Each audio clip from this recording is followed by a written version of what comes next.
Hello again.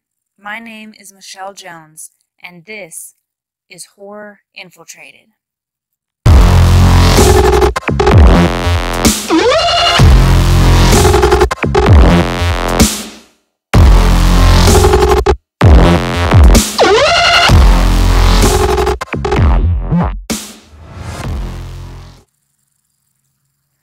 For a dude that was born in 1890, H.P. Lovecraft sure is popular. Maybe he is just popular in my small little world of family and friends that are just as intrigued by horror literature as I am, but I think it is bigger than that. Lately, I've been seeing the Call of Cthulhu t-shirts, Lovecraft anthologies at Walmart, and even pop vinyl Cthulhu figurines, which I am totally buying myself one soon, but that's besides the point. Why is Lovecraft getting the recognition he deserved back then, now?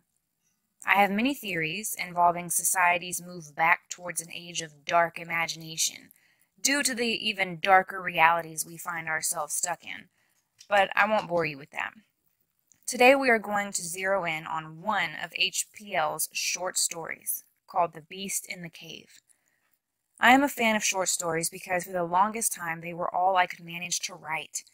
50,000-word novels just seemed too obnoxious when I was able to pack a punch in just a few pages, and that is precisely what Lovecraft did with this story. Lovecraft starts off this story with the narrator describing perfectly what it feels like to be lost. Not only lost, but lost underground.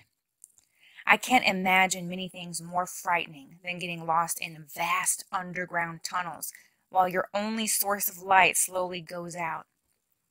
He describes it perfectly in the simple line, "Hope had departed."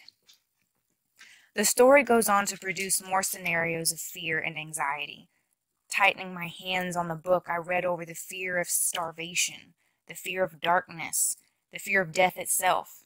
And then, as the narrator hears the unnatural footsteps of some creature approaching, the overwhelming fear of the unknown began to set in. Isn't our imagination quick to conjure up all sorts of terrifying visions when it comes to the unknown? The narrator is so overcome by that fear that he triggers his own survival mode and prepares to attack the creature. Falling into society's stereotypical pattern of shoot first and ask questions later, he immediately interprets something unknown as something evil or hostile, which in the end could have been correct. After all, after severely wounding the unseen creature and by a miracle being reacquainted with his guide, both men are finally able to take in the creature's appearance, which includes long, nail-like claws. Which leads one to believe that our narrator made the best decision to attack first. The most disturbing part of the story is, of course, the ending, where we discover the true nature of the creature. But I won't ruin that part for you because I'm hoping you are going to find this story and read it yourselves.